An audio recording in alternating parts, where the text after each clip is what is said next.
All right, guys, welcome to my favorite podcast of the month. It is our monthly Cook Wild special. I am not joined this time by Mr. Mike Castaneda. He's a part of a restaurant opening right now, and so he has just been buried. However, I've got one of the best wild game cooks I've ever met in my entire life, Mr. Justin Spring. And when I was at his house not too long ago, we did some Mongolian inspired wild game. I love Mongolian grills where you get to go and just build your own bowl. Justin took that to a whole new level with wild game Mongolian grill at home. So we're going to jump in. Not a lot to discuss as far as recipes go, but we just want to give you some ideas. It's a way to just use everything in your freezer. The kids had a blast doing it. It's fun for big groups of people. So we're going to jump in and talk about the redneck Mongolian inspired wild game bowls.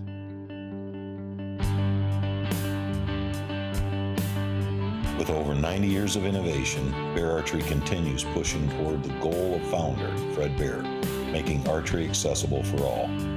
Fred believed the history of the bow and arrow were the history of mankind, and everyone should immerse themselves in the outdoor experience. Welcome to the Bear Archery Podcast, where the mission is simple: to hunt, grow, and inspire others.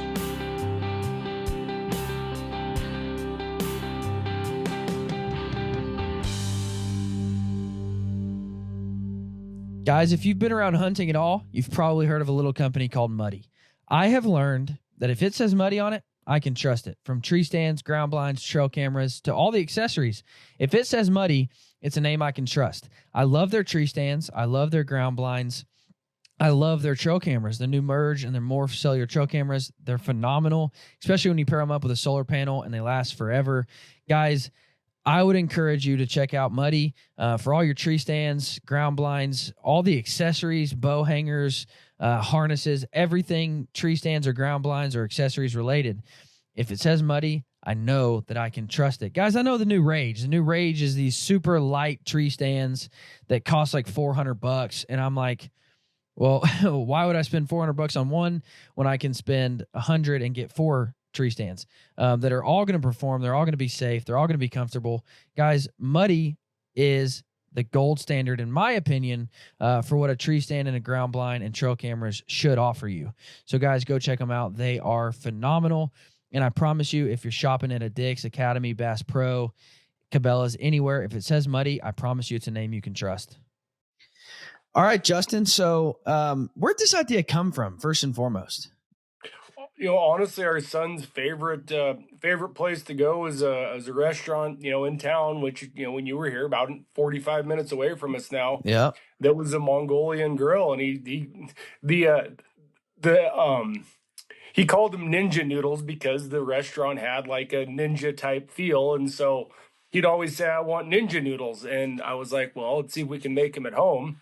And, our freezer always has wild game in it. And so that's kind of where it started. And then we just kept experimenting and trying different sauces and different combinations. And, you got to see the results of it, and everybody's happy. You can put whatever veggies in there you like or don't like, whatever meat, and, everybody gets kind of their own dish.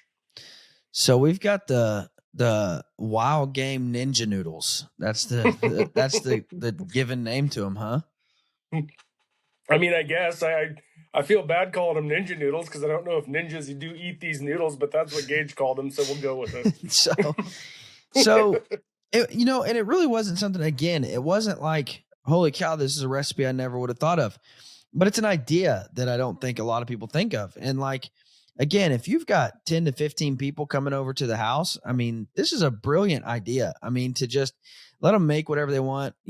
A lot of times everybody's got different tastes, different flavors. So we got to season them however we wanted. We got to put whatever sauces we wanted in it, make it as spicy as we wanted, as sweet as we wanted.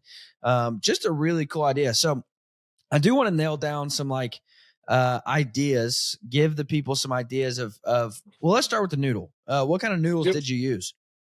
So we just had a stir-fried noodle. We've used about everything. We've used soba noodles. We've used spaghetti. We've found some packages of ramen in the back of the cabinet that we pulled out and just made the ramen noodles and threw away the sauce packet. So it's pretty much any noodle you have. And sometimes if we've got a big group, we'll do a couple styles. Some people want maybe a wheat noodle and some people want, a flour noodle or whatever it may be. So, it's not real specific on what you have to use. We've had success with all of them. Yeah. And so any noodle, grab a noodle. Now what was interesting to me, which being in Kansas, I don't get the variety of meat that you had. I was even trying to think of everything and I'm like, I can't even remember everything we had. We had mule deer. We just sliced them up, into slices, back straps into slices. I don't remember. Yeah, I think you had some moose, maybe. Yeah, we had some andouille sausage we made. We had this particular one. I had some shrimp left over from a trip to Alaska. Threw some scallops in there. Just again, whatever you have in there. On the backstrap on the wild game, what we've found is you want it partially frozen so you can slice it super thin. This is a quick cook, and so if it's partially frozen when you throw those noodles on, it doesn't overcook it. That is one thing you got to kind of be careful of. And I found a thin sliced backstrap that is put onto the grill, without being a little bit cold, can overcook and get a little bit gummy. What is that andouille sausage you talked about? It's just it's a southern, it's a southern type of sausage that's used in a lot of Creole cooking. It's just kind of a kitchen sink. There's a million different styles of andouille. We've got a recipe that we like, but we basically it's kind of a catch-all southern sausage that is good. You could use kielbasa, you can use summer sausage, whatever sausage you have in the freezer that maybe you need to get rid of, wild game that you made from the previous season. It works great. Now you also had some like Dungeness crab, I believe. Yep. I think we had shrimp, we had chicken, we used some just regular chicken. But yeah, I mean, it was just a really good way. And really, I thought the best way to use this, like you said, end of season, you've got all this stuff that, hey, I want to not end of season, like right now, this is a great time to do this. You're about to start killing a lot of new stuff. So you want to get rid and make freezer space. So have a big party, throw out the venison you've got left, the ducks you've got left, the elk, whatever you might have left from last year. Throw it out and let people use it for this. Really good way to feed a lot of people. Really good way to get rid of some meat that you need to get rid of in order to restock. Now, on to kind of the difficult part, because you had a lot of different sauces and seasonings. Walk me through some seasonings that are like a must. Like if you're going to do this, you got to have these seasonings lined up. And then we're going to dive into kind of, your specialty, like what do you put on it to season it for you? So, I mean, the main ones that we always want to make sure we have, you want a lot of sauce on these. That's the biggest mistake that I feel a lot of people make. When you go to a Mongolian restaurant or the first time you're doing this, you don't put enough sauce on there. And so we always start with some sherry and some vinegar. I mean, some lime juice. Those seem to really make the flavors pop, and that there's quite a bit in there. It keeps it moist when it's cooking. And from those two, we've got some ginger oil that I really like in there. That is a pretty big staple. No matter what we're doing, that ginger flavor seems to be popular in the house, so we do a lot of that. But then from there, that's kind of where it diverges. I know Gage likes a sweeter one, so we've got, we'll use a little can of oranges and put some of that, the small orange juice in there for some sweetness. You can put like a sweet sauce in there, but that can burn a little bit, so you got to be a little bit careful with going with too much of a sugary sauce. We try to get sweet from maybe some mirin. There, like I said, the sweeter side, I worry about burning. I usually go hot, which then I go with some chili oil, some sriracha. We've got some, Korean, gochujang, some hot gochujang that I'll put in there. It's really kind of up to you on what you like and how you want to go. from there. I mean, do you remember what you used on yours, Dylan? I don't. I made mine kind of sweet and spicy. I like spice, but I also like it to be paired with some sweet. So I remember, like you said, starting off with some lime juice. But I did go more of like the chili garlic sauces and that type of thing to kind of give it that spice.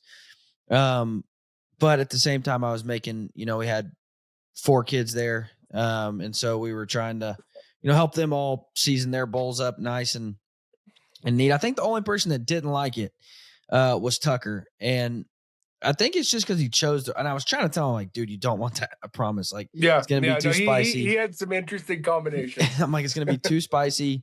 It's not, you don't want that.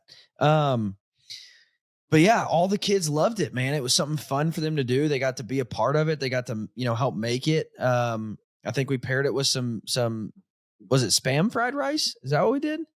Yeah, I think so. Yeah, which kind of self-explanatory. But that'll all be in the video. So yeah, I think again, it's just a really fun way for kids to get involved with it. Because man, I don't know about Gage, but my kids are always like, can we help you cook? Can we help you cook? Sometimes yes, but sometimes like, no, there's really nothing for you to do. And this is a way for them to, they made their own meal. They got to add the meat they wanted, the seasonings they wanted, the sauces they wanted, and then, take it out to you on the Camp Chef. And we just used the little 2-burner from Camp Chef and put the griddle top on one of them. And you had your Mongolian bowl type, what are those called? Wok. Yeah, wok. That's wok, it. That's it. Yeah. The cast iron wok. Yep. And so again, it was just a really fun thing to do with the kids. And this is a great time to do it. Like I said, you're trying to get rid of meat. Now, if you could build, and I don't know, maybe you had all the meat there, but if you, out of any wild game in the world, if you could pick like your 4 meats and make this your dream bowl, what are you building? So I'm starting with, I'm going to cook my noodles in some type of venison stock. Yeah.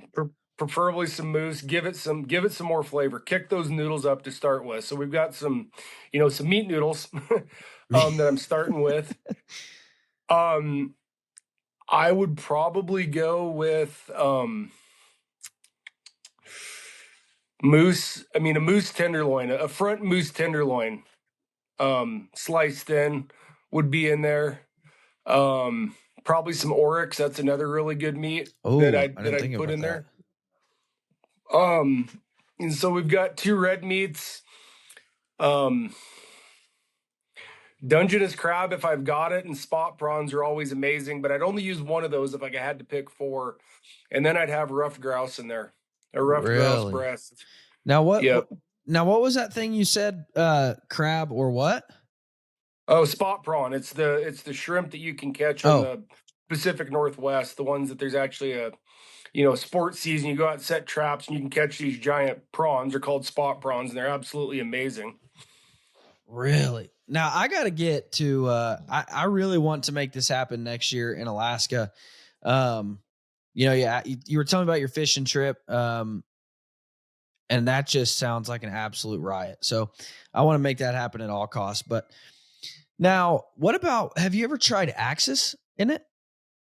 I feel like that would be a really good addition to it. I haven't had a lot of it. I've tried it. I've had sausage. I've had steaks. It's all very good, but I've never actually hunted Axis, so I've never had a whole Axis in the freezer that I was trying to get rid of. And honestly, that's generally when these noodles get made. It's like, man, we got a bunch of meat we need to clean out. Yeah. Let's grab this. And I've never found myself in a situation where I had Axis left over in the freezer, so I have not tried it, but I'm sure it would be great. Yeah, I think that would just pair well with this type of because it almost has that flavor that just sweet and really good flavor. So I think that'd be good. The one thing, we haven't done it with bear either. We do some bear with Asian flavor in it, which is another one of my favorite, go-to recipes. Oh my gosh. That was the first thing you made for me there was sweet and sour bear. And I just wanted and that's good. But I worry about it a little bit doing like these noodles because it doesn't get that real high heat cook that we do with the sweet and sour. Yeah. And trichinosis isn't something to be scared of, but it's definitely, you want to make sure when you're eating bear, you're cooking it. So I probably wouldn't do, bear on this unless I was going to cook the heck out of it. And, it ends up not being that great if you cook it too long, in my opinion. Yeah. No, guys, stay tuned because we're going to put out a sweet and sour bear. That's kind of, man, I've heard tell around the industry that that's kind of what you're known for is your sweet and sour bear. I mean, it's kind of embarrassing. Like, how do I make this bear taste good and cook it well? And it's like, well, man, they cook the crap out of stuff at Chinese restaurants. What if we try to steal one of their recipes? And that's where it came from. Dude. And it turned out awesome. Now, we're not going to get too far into it because that's a whole episode in and of itself. But that was that. Somebody was asking me because I'm going on a bear hunt at the end of September. And somebody's like, really, you're that excited to have bear meat? And I'm like, once you try stinking Justin's sweet and sour bear, you'd be excited too. Because it's going to be all lined up for sweet and sour bear, dude. I'll tell you that. It's kind of fitting because you and Becca make it and she's sweet and you're sour. So make it. I mean, that's what, maybe that's why it turns out so good. It always ends up sweeter when other people are here. It was delicious. So guys, get ready for that one. Cause if you've got a fall bear hunt lined up, you're going to want to know the spring household sweet and sour bear recipe because it is phenomenal. Now what all before we go, because I don't know if we'll get to chat again before you kind of head out to kill a bunch of stuff. What all you got planned for this fall? I got a buddy that has an antelope tag here in Montana, Archery, that I'm gonna go hunt with him for a few days, a long weekend, and I've actually got a rifle tag that I drew that starts later on, so I'm going to use that as a chance to scout that. My wife drew a really good elk tag that I actually had that unit 17 years ago when we first moved to Montana. And, when I had the tag, we hunted all archery season and then, ended up killing in rifle season. And I made a bunch of mistakes. And so hopefully we learn from them and my wife can get it done with a bow and kill herself a nice 300 plus Montana bull. But that's our September, man. I'm going hard in the paint, trying to get her in position to kill herself a real nice bull with her bow. We got some duck hunts lined out in October. Like I said, I got that antelope tag. Nothing really crazy. It was almost a blessing with her getting that elk tag that we didn't hit a bunch of other states that we normally do. So we're going to go hard in the paint on that. Now you're headed back to Alaska though, aren't you? Yeah, I mean, that's that emperor goose tag out on the Aleutian Peninsula. There's 25 non-resident tags, and somehow, I had a buddy that drew twice, and this is actually my second tag as well for these emperors. So we'll have to do a Cook Wild episode on that one. I don't know if many people have eaten an emperor goose just because they're so rare, but having already got one mounted and sitting here right next to me, actually, maybe we'll try to cook up this next one and see what I can come up with for a goose recipe. How'd you cook it last time? I mean, we brought it back whole and took it to the taxidermist, and one of those things that the meat, it was frozen solid when I dropped it off, and so never got to actually try it. Now this is a good time to plug it. April 2025, the Pope and Young Convention. Guys, if you have a wild game recipe, I would challenge you. We're starting off the Pope and Young Convention with a wild game cook-off. And so the cost, basically the cost pays for itself. It's $300 to enter, but we're going to give you a Camp Chef cooking system that you get to keep. So you're basically just buying the system, and then you get to compete in this wild game cook-off. We're going to have some celebrity chefs there. We're going to have Miss Becca Spring, who will just blow your mind with some wild game cooking ideas. I'm convinced that she gives Justin all the ideas, and Justin, I'm just kidding. They're both phenomenal wild game cooks. Two of the best I've ever met. And so I would encourage you guys, April 2025, go to pope-young.org, get some more information. But we're going to kick off convention in an awesome way, eat some really good food, and get some inspiration for some wild game ideas. So stay tuned for that. What do you expect? Shouldn't say what do you expect. What do you think will be the coolest recipe? Like, what do you expect to see come out of this? Oh, I mean, I have no clue, and the way we're going to do the judging, we'll have the chefs there doing like the official tasting, but we're also going to do crowd favorite. And so Yep. we're going to ask the teams like, hey, you're going to do your one plate, your actual, submit to the judges, but we're going to say, hey, can you have samples for those people that want to try it? After the fact, we're going to have all of our attendees go around and try it, and they can vote, and I think somebody's going to come up with something that's just amazing, off the wall that nobody had ever thought of, and is just delicious. I mean, that's, everybody I've ever gone to their house and saw them cook wild game, they always got some little twist or little thing that they really like, and you try it and you're like, dude, that was really good. I would have never thought of that. And like, I am 100% stealing that idea from you. Yeah. I've seen a couple people that have committed to being in this. And the couple people that I've seen commit to being in it, I'm like, man, I wouldn't take you as a cook, but you kill a lot of stuff. So you've had to have a lot of practice. Right. And so I'm excited to see what they can come up with. I'm excited to try different meats. With the Pope and Young crowd, you've got so many guys that just kill a whole lot of stuff. And so the possibility of getting to try a meat that you've never tried before is pretty high. If you ask me, it's going to be a pretty good chance that, hey, I've never got to try this before. But because so-and-so's here and they've killed one and they're cooking it, I get to try it. And so it's going to be a really fun event. I'm excited about it. So guys, make sure and stay tuned for more information on that. But again, just going to be really cool. So Justin, man, thank you so much for coming on. Can't wait to try some more food that you throw down for me. Sounds great, Dylan.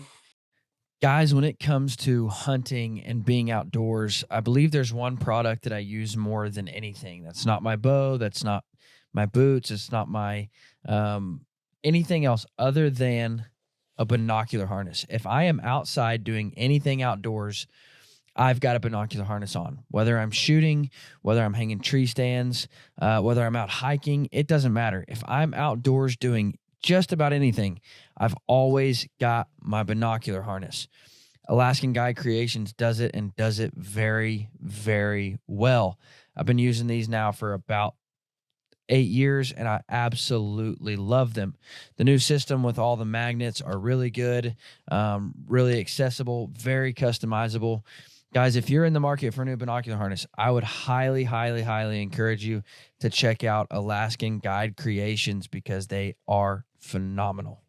Guys, thank you for listening. Go out and try this. Great time of year to try it.